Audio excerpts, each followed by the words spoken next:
Cuando no Sí, la vea. perfecto. Sí, Ok, sí, perfecto. Voy a empezar entonces. Genial. Un momento. Ujú.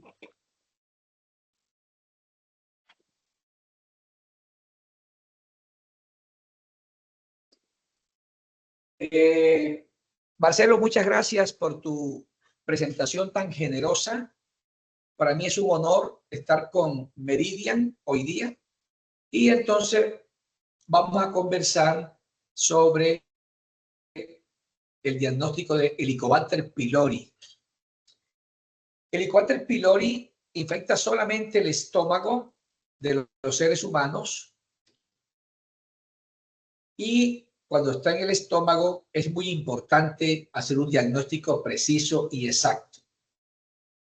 Esta bacteria infecta el estómago humano desde hace 100.000 años.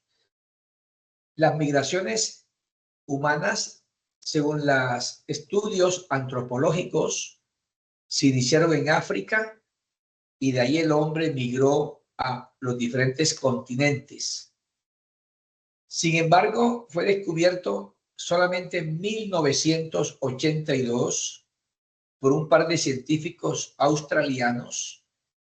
Gracias a este descubrimiento ganaron un premio Nobel en el 2005.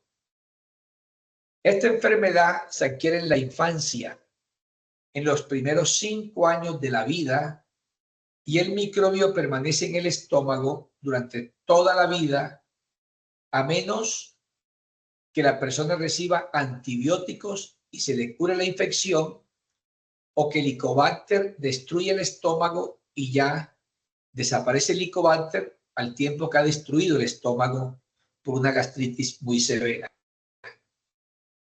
44% del mundo tiene Helicobacter y se considera la infección bacteriana crónica más común y la infección más antigua del ser humano. Doctor, no están pasando las slides. Te quería avisar. ¿No están pasando? ¿No están pasando? Estamos viendo la No. primera. Ay, Dios mío, ¿qué habrá sucedido? No sé qué sucede. Voy a ver. hacer. Pica la segunda. O cerrar y abrir de vuelta. Voy a cerrar. Te avisé porque vi Voy a que cerrar. están pasando. Qué pena, voy a cerrar. No, gracias. No, qué pena. Puede ser porque no está en modo presentación. Sí estaba en modo presentación. Yo la Estaba, veía en modo pero ahora presentación. no. Ahora no. Ok. Bueno, yo voy entonces voy a esperar para que, si les parece, voy a salir y entrar otra vez. ¿Sí? Bueno. Bueno.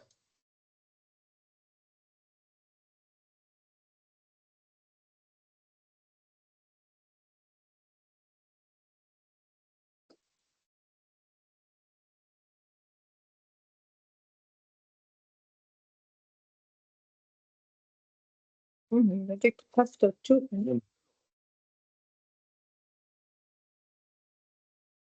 En la presentación, como expliqué a Bianca la semana pasada, hay un botón, como un librito. Empuja y sin duda va a aparecer la presentación en pantalla. Pero aquí aparece un botón que dice compartir. Sí, compartir está bien. Y en tu PowerPoint, a ver, primero compartir. Sí. Primero compartir. Sí. ¿Dice toda la pantalla o dice ventana? ¿Cuál será? No, la ventana, y en la ventana elegís tu presentación de PowerPoint. Bueno, compartir. Vamos a ver. ¿Ahí se ve? Sí, se va a ver. Está bien. Sí, ahí se ve. Y eso abajo, bueno, ahí está. Ahí la presentación. Pica la presentación. Bien, la puse ahora en modo presentación. ¿Se ve? Sí, lo primer slide todavía. Sí, pero ¿por qué no el segundo? A ver, avanza, a ver si toca el segundo. Hace clic en el segundo sobre tu... Perdón, ¿está avanzando? No, ¿por qué no avanza? No, yo aquí avance. Michael Bayo, ahora avanza. mira, sí, ahí abajo donde pusiste la presentación, un botón izquierda se parece a un librito. Si presiona abajo en tu PowerPoint, ahora sí. Ahí. Listo. Bien. ¿Y ahora? Bien. Sí, se ve la primera. Pero no. A ver, pasar la segunda. ¿Avanza? Sí, avanzó. Perfecto. ¿Está avanzando? Está avanzando. Y se ve perfectamente. Se ve mucho mejor que antes, aparte. Muy Sí, bien. mucho mejor. Entonces, gracias. El librito es la clave. Ahí está. Siempre el Yo libro decía, es la entonces, clave. Eso. es la clave. Yo decía que H. pylori se estima por estudios de antropología y estudios con carbono 14, etcétera, que está presente en el ser humano desde hace 100.000 años y que de África las migraciones humanas lo llevaron a todos los continentes, a Asia, etcétera. Fue descubierto en 1982. Se adquiere en los primeros 5 años de la vida y ahí persiste en el estómago de los niños hasta la etapa adulta, la tercera edad, la cuarta edad, a menos que se erradique con antibióticos o que el Helicobacter destruya el estómago y ya no puede vivir en él. 44% del mundo tiene Helicobacter pylori y se considera la infección bacteriana crónica más común en el mundo y la infección más antigua del ser humano. De pronto, la segunda infección más común puede ser las caries dentales, que es producida por un microorganismo también. Cuando hay Helicobacter pylori en el estómago, toda la gente infectada tiene gastritis crónica, una inflamación del estómago, pero esto no da molestias. Pero sí puede aparecer en el ser humano infectado úlceras, cáncer de estómago, y puede aparecer anemia por deficiencia de hierro, anemia por deficiencia de vitamina B12 o disminución de las plaquetas. Y se ha encontrado también que cuando se cura el Helicobacter pylori, el paciente se mejora de muchas cosas. Se pueden curar las úlceras. Si hay anemia por Helicobacter, se mejora la anemia.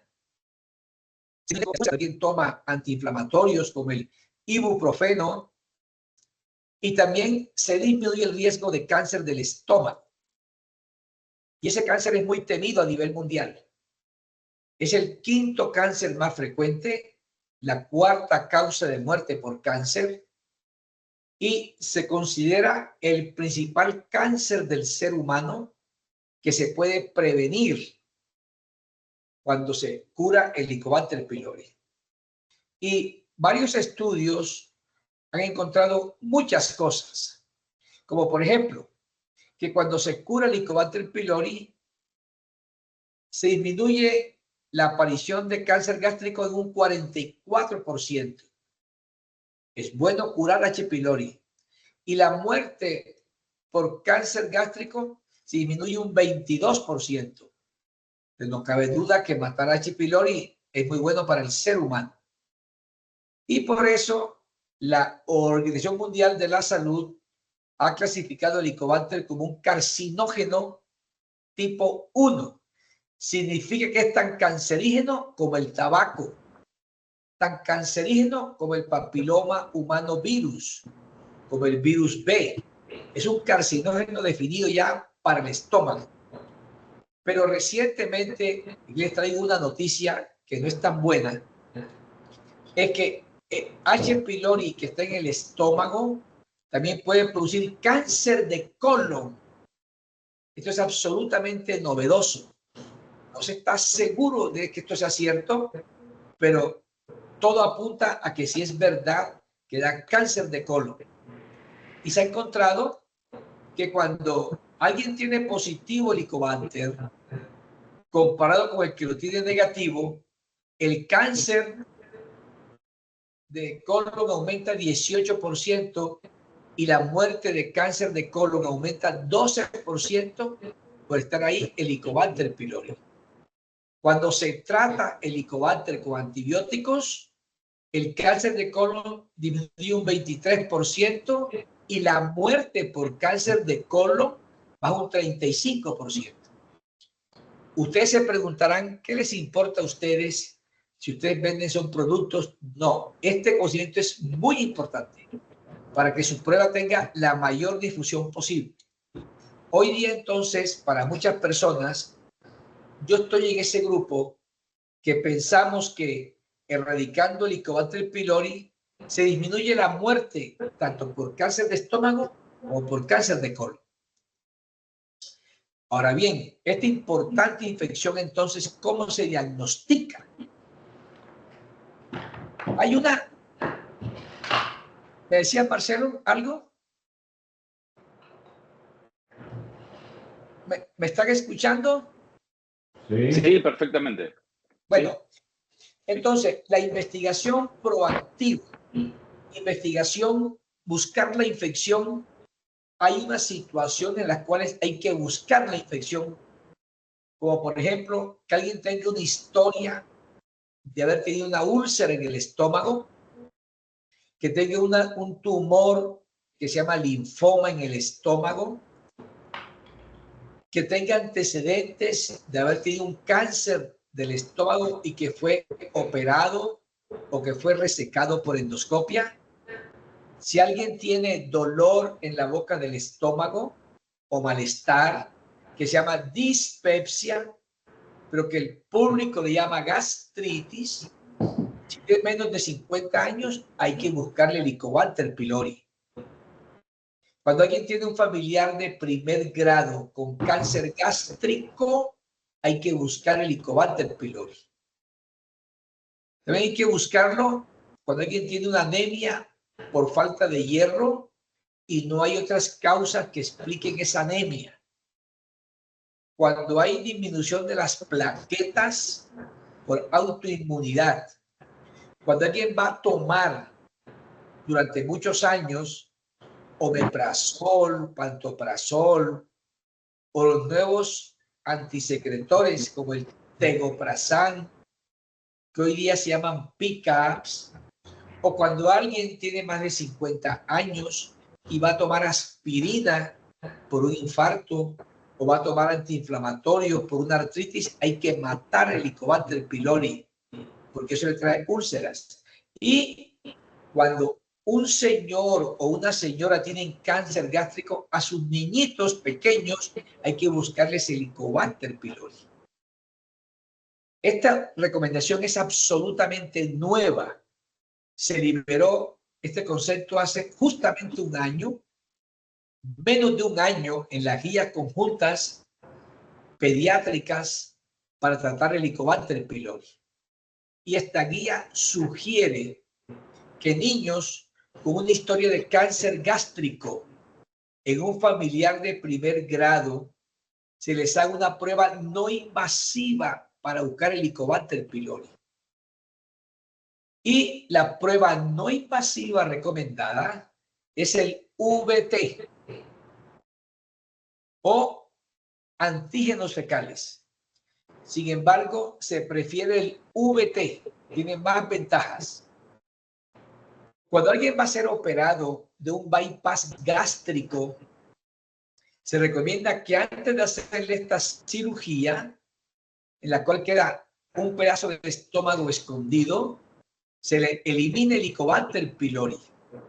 Porque ese estómago escondido puede ahí aparecer una úlcera, incluso un cáncer de estómago. No se puede dejar ese estómago abandonado con el Helicobacter pylori allá adentro. Es mejor matarlo mejor antes de la operación. Y entonces hay diversos métodos para el Helicobacter pylori ser investigado. Hay muchos métodos. Pero yo voy a insistir en que los médicos expertos le recomiendan al no experto que siempre se utilice un examen exacto, que tenga buena sensibilidad y buena especificidad. Y esos exámenes se dividen en exámenes invasivos Se llama invasivo cuando hay que hacer endoscopia. Y esos invasivos incluyen una prueba de ureasa rápida. No toma una biopsia y la sumerge en un líquido, y si H. pylori está positivo, ese líquido se vuelve color púrpura. Otro método puede ser cultivarlo. Es difícil cultivarlo. Tiene un gran problema. Los laboratorios demoran hasta 2 semanas para recuperarlo y solo se recupera en un 50%. No es buena opción. Evaluarlo con una biopsia, fantástico. De pronto este es el gold estándar, pero requiere la endoscopia. Otro método puede ser utilizar biología molecular y buscar con biología molecular, técnicas moleculares, el DNA del Helicobacter. Y los métodos no invasivos, que son el urea Brent test, de los cuales el más importante es el que tiene carbono 13. Tiene 95% de sensibilidad y 95 a 100% de especificidad. Es el estándar de oro de los métodos no invasivos para buscar el Helicobacter pylori. Los antígenos fecales también tienen algo similar, pero tienen un poco menos sensibilidad que el urea Brent test. Y los anticuerpos en la sangre no se recomiendan, no sirven, porque si alguien tiene una infección ya curada, ese anticuerpo sigue durante mucho tiempo siendo positivo. Entonces, cuando se dice que el urea Brent test es el ideal, es porque él identifica una infección activa. Identifica la infección activa, entonces, el test respiratorio de urea, los antígenos fecales, la biopsia del estómago, y para hacer el urea Brent test es necesario que el paciente suspenda cualquier inhibidor de la secreción de ácido, como los inhibidores de bomba de protones UDPs o los PCABs, como el tegoprazán, vonoprazán, etc. Y que no consuma antibióticos durante el mes previo a la realización de la prueba. El consenso de Maastricht, que es el consenso más importante en el mundo, que da pautas de cómo tratar el Helicobacter pylori, recomienda que cuando se haga endoscopia en un paciente que va a ser sometido, se tomen las biopsias necesarias, son 5 biopsias, porque con ellas se encuentra H. pylori siempre que sea positivo. Y este es el esquema, pero no voy a insistir en eso con ustedes. Y ese mismo consenso exige que después de tratar el Helicobacter pylori se verifique la erradicación. Y la verificación no se hace con serología. En muestras de sangre no se hace. Tampoco se verifica con endoscopia, tampoco. A menos que ese paciente tenga indicación de hacer una nueva endoscopia. Y a veces, después de una úlcera o un tumor, hay que hacer una segunda endoscopia. Después de 4 semanas, entonces, para comprobar que el Helicobacter desapareció, se utilizan antígenos fecales monoclonales o un test respiratorio con carbono 13 o carbono 14. El mundo desarrollado y los expertos insisten en que es carbono 13. Y el carbono 13 se basa en la propiedad que tiene el Helicobacter pylori con la ureasa. Ustedes saben esto perfectamente.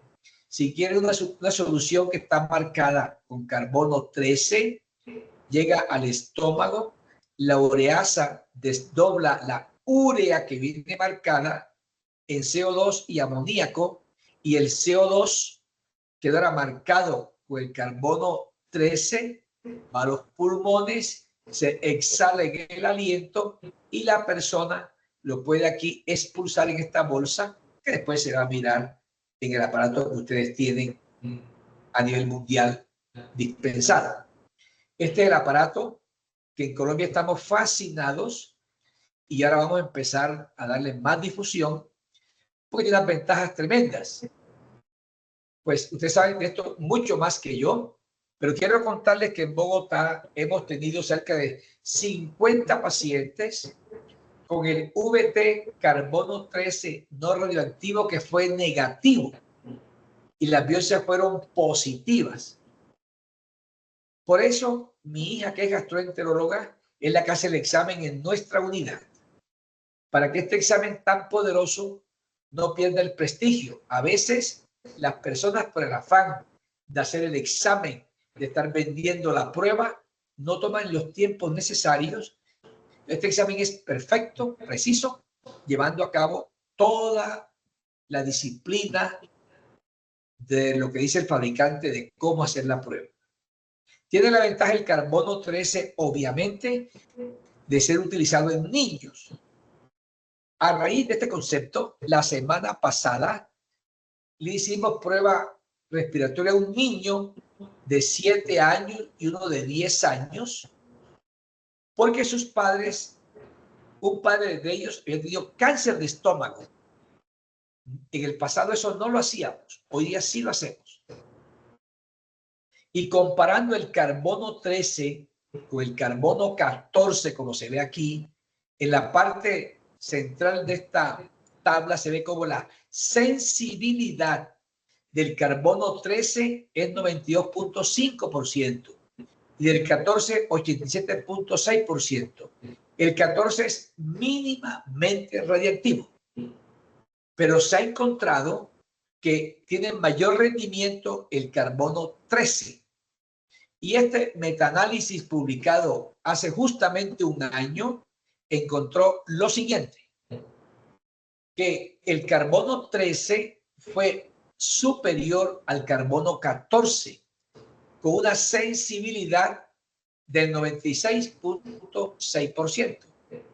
El otro tuvo 96.15. Hasta ahí son muy similares, pero la especificidad, es decir, cuando es negativa la prueba, tiene certeza del 96%.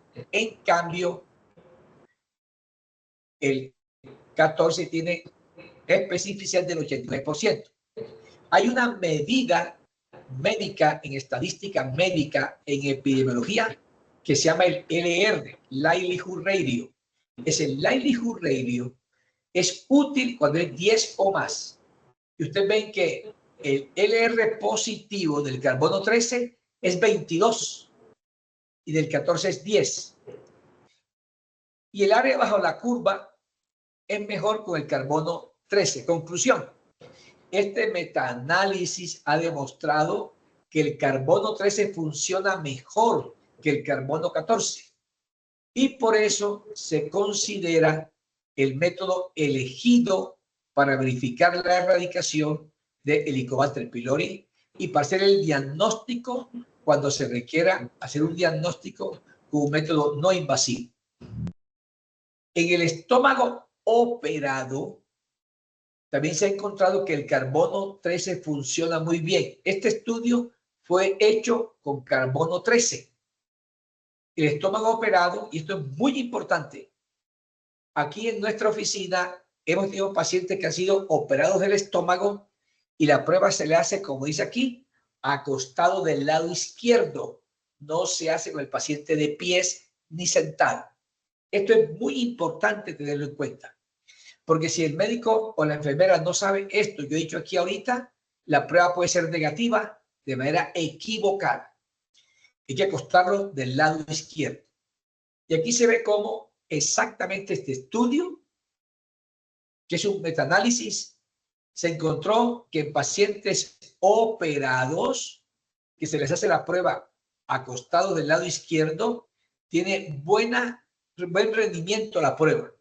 Por supuesto que el operado va a tener menos rendimiento que el paciente no operado, porque sale muy rápidamente la urea del estómago hacia abajo.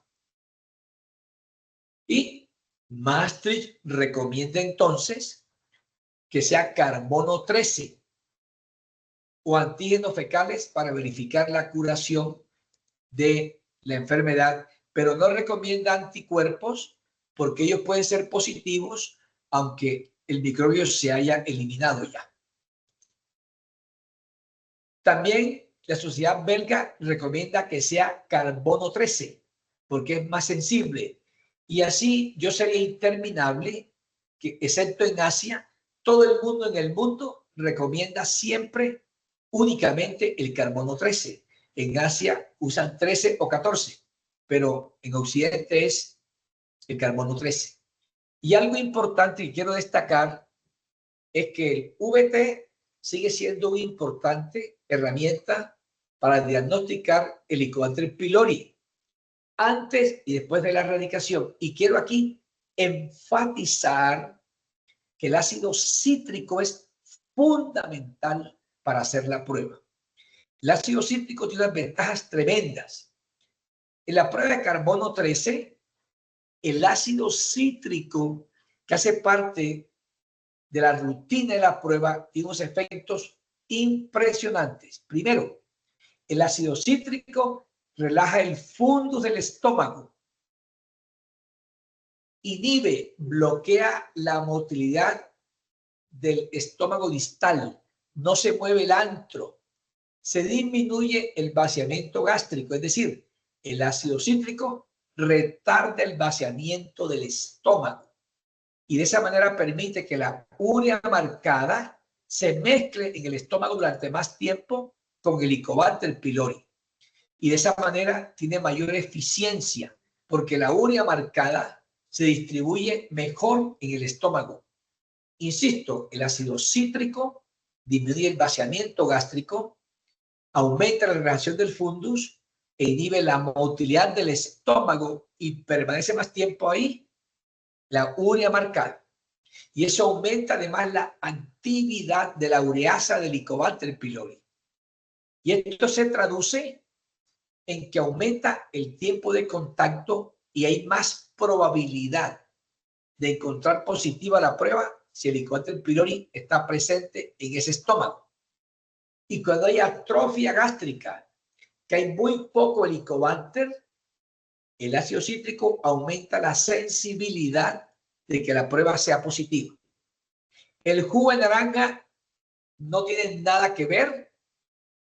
Es más, disminuye la exactitud diagnóstica de estas pruebas y no se recomienda. El profesor David Graham de Estados Unidos fue uno de los descubridores de la prueba con urea marcada con carbono 13. Los mensajes para su casa de esta conferencia son los siguientes. Cada vez que uno vaya a diagnosticar el Helicobacter pylori por primera vez o que vaya a comprobar que ya lo erradicó, se requieren métodos exactos y debe seguirse la recomendación de no consumir antisecretores como los IVPs o los PIC 2 semanas antes de la prueba y no antibióticos 4 semanas antes de la prueba. Y para que no olviden esta conferencia, siempre que se encuentre el Helicobacter pylori hay que matarlo. Nunca se puede dejar ahí. Ustedes ya han escuchado que un hombre sabio dijo una vez que el único Helicobacter bueno es el que está muerto. Hay que matarlo, así sea de esta manera, pero hay que matarlo. Queridos amigos, muchas gracias a ustedes y muy amables por haberme invitado. Bien, doctor, quiero súper agradecerte y si podemos, si tenés unos minutos más, abrir el micrófono a quienes quieran hacer preguntas. Por supuesto. Con mucho gusto. Sí, hay una, doctor, no sé si entendí correctamente, pero en el trabajo que hizo su hija, en esas 50 biopsias, el resultado de la VT fue negativo y la biopsia positivo. Así es, así es. Ya, pero y esa ese conclusión... trabajo, la prueba no la hizo mi hija. La prueba no la hizo mi hija. a raíz de ese trabajo que estamos haciendo, ella empezó a hacer la prueba ella y nunca más hemos encontrado eso. Ah, ok. Ok, Bien. ya. Gracias. Bianca quería hablar. Ah, sí. Doctor, Bianca. te felicito. Excelente presentación, muchas gracias.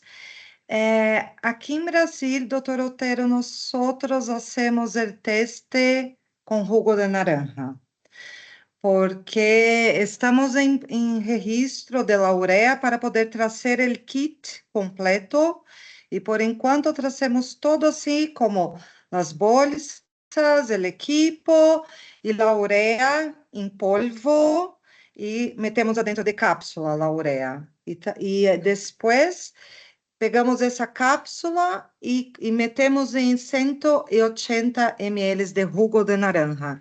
Esse protocolo aí temos usado em Brasil como há 8 anos, mais ou menos, e que se foi desenvolvido junto com o Dr. Luiz Gonzaga, creio que lo conoces. E assim é, hasta que temos o registro completo del kit.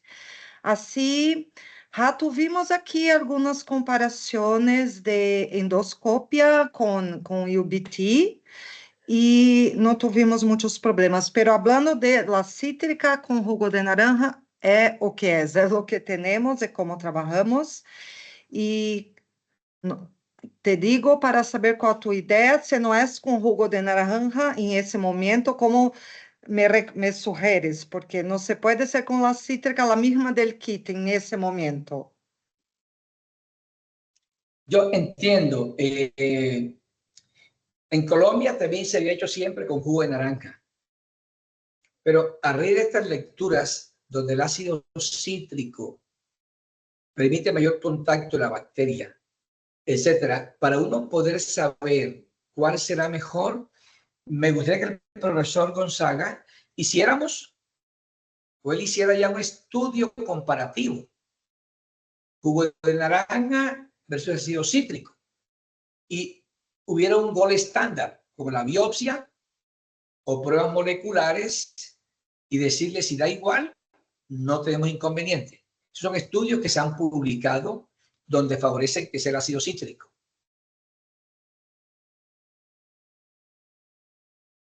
Hasta no sé si tú tienes alguna recomendación, doctor, como por ejemplo aquí, doctor Luis Gonzaga, hay un jugo que se llama Tang, no sé si está ahí también, pero ese jugo es un polvo y doctor Luis Gonzaga usa ese. No sé si es porque hay una concentración más grande de cítrica, no sé, pero así es, tiene funcionado bien. Não sei se tu tens outra sugerência do que jugo de naranja comercial, así, de la cajita.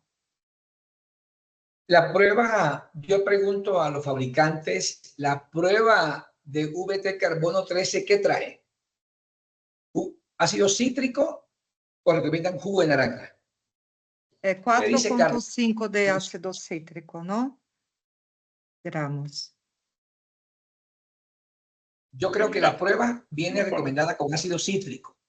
No, sí, sí, claro, viene recomendado. Claro que sí. Es verdad, pero en nuestro regulatorio en Israel, nosotros mandamos ese protocolo con el jugo de naranja, ese fue aprobado después de muchos estudios, ¿no?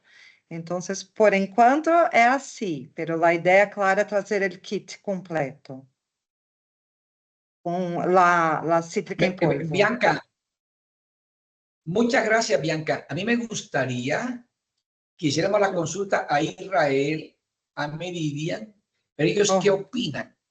Si insistimos en que sea siempre ácido cítrico, y pueden decir que aquí en Colombia, yo soy defensor que sea ácido cítrico, porque esa prueba tiene sus costos y no queremos que haya un falso negativo. Por ejemplo, se me ocurre pensar, Bianca, que un paciente que tenga atrofia del estómago, tiene muy poco Helicobacter, si hace con jugo de naranja va a ser negativa la prueba.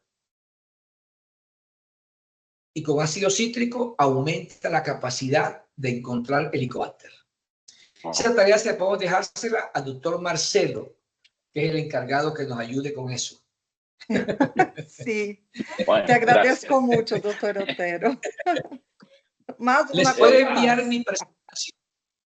Gracias. Sí, genial. Tengo Bianca, una pregunta aquí te puedo enviar de mi Ignacio. presentación para que la tengas. Sí, envíamela y yo se la voy a compartir a toda la gente, claro. Por supuesto, te la envío apenas Sí, acabe esta reunión, te la envío. Genial, perfecto. Ignacio de Uruguay tiene una pregunta. Ignacio. ¿Qué tal, doctor? Ignacio Gómez de Uruguay, un gusto conocerlo y lo felicito por la presentación. Mi consulta es simple. Los países pobres o con un sistema de salud de determinada configuración, digamos, pueden llegar a optar por hacer el estudio de materia fecal. Por lo que decíamos, por lo que vi en su presentación y por lo que ya sabemos, digo, es muy barata. Y la sensibilidad y la especificidad es casi tan buena como la VT. Nada, simplemente la pregunta es si hay alguna forma o algo en lo cual nosotros podamos trabajar para convencer o decir, bueno, lo mejor es hacer VT en lugar de materia fecal, tratar de trabajar por ese lado, o sea, cuál sería la razón por la cual nosotros decirle a una institución pobre del hospital público, en lugar de materia fecal, hacer VT. Era eso, gracias. Ignacio, esa pregunta es muy importante. No hay forma de convencerlos. No, tienes toda la razón. Son similares, son similares. La única, no hay nada que decir, porque las sociedades científicas mundiales recomiendan que sea una prueba o la otra. Entonces, a veces las personas piensan que la materia fecal es muy fea, etcétera, pero tienes toda la razón. Hablando de costos, todo el mundo prefiere los antígenos fecales. Estoy de acuerdo con eso. Nosotros ya no hacemos antígenos fecales. Cada vez que el paciente puede, nos gusta más el VT por la materia fecal, porque ese antígeno fecal requiere también una técnica muy buena para poderlo hacer. Entonces, nos hemos familiarizado en hacer 8 pruebas rapidito y nos va mejor con los pacientes que tenemos esperando aquí, pero no hay nada que cómo convencerlos. El dinero es el que manda en nuestros países. Y si son similares, nada que hacer. Ahí hemos perdido la batalla. Me permite un comentario. Tiene toda la razón el doctor. Hay trabajos que hablan muy bien de los hallazgos. Hay porcentajes de sensibilidad superiores al 90-95% en heces fecales. ¿Dónde está el pero? En que la comparación, si uno revisa esos insertos de esas técnicas, nunca lo han hecho o nunca lo hacen con el método de referencia que es la biopsia. Lo están haciendo comparativamente con otras técnicas un poco más específicas y sensibles, como los ELISA, por ejemplo, pero siempre en antígenos fecales. Entonces, por supuesto, siempre me va a dar un valor muy alto, porque no me estoy comparando con el referente estándar. Y hay otro tema que también hay que tomar en cuenta, en que la eliminación de los antígenos es intermitente. Podría aumentar el rendimiento si lo hiciéramos como la detección de parasitosis, por ejemplo, en que tomamos 3 muestras seriadas con intermitencia de día por medio. Eso aumenta muchísimo el rendimiento, pero como es una sola muestra, la posibilidad de errar y de no encontrar o hacer un falso negativo es un poco alta. Entonces hay que tener esos parámetros en cuenta a la hora de decidir por hacer búsqueda o confirmación de erradicación con antígenos solamente. ¿Cuál es la recomendación? Si el antígeno está negativo, hay recomendaciones de que se use una técnica más específica. Carlos, lo que usted ha dicho es cierto, Muchas pero los gracias. estudios que han comparado Esas pruebas dan resultados similares. Okay. Lo que sucede es que en cada país debe validarse la prueba de antígenos fecales, porque la técnica puede variar. Los estudios nuestros iniciales hicimos validación inicial en un estudio piloto. Y cuando la persona encargada de hacerla ya estaba seguro cómo era la mecánica, seguimos utilizándolo. Pero si uno va a un laboratorio que no ha hecho esa prueba piloto, sino que asumen que siempre va a ser buena, pero podemos hacer una validación. Nosotros estamos aquí en Colombia pendientes de validar antígenos fecales con pruebas moleculares y el VT carbono 13 para dirimir ese inconveniente que hay, pero estamos en eso justamente ahorita para dirimirlo. Eso va a ser muy importante, doctor. Muy importante. Ojalá tengamos esa información pronto. Muchas gracias. Sí, lo estamos esperando. Sí. ¿Hay más preguntas de alguien? Levanten la mano o abran el micrófono. No más preguntas. Bueno, en ese caso, primero agradecer al doctor infinitamente su amabilísima disposición para darnos esta clase magistral y esta ayuda. Y además siempre contamos con el doctor en cualquier caso de duda e inquietud. Así que, bueno, los voy a liberar a todos. Aquí en Argentina son las 9:15 de la noche. En los demás es más temprano, pero siempre un placer estar con todos y agradecerles el apoyo continuo. Así que buenas tardes, buenas noches y un abrazo grande. Gracias a todos. Bianca, un abrazo a todos. Muchas gracias. Chao, hasta pronto. Cuídense. Gracias. Chao, obrigada. Adiós. Obrigado.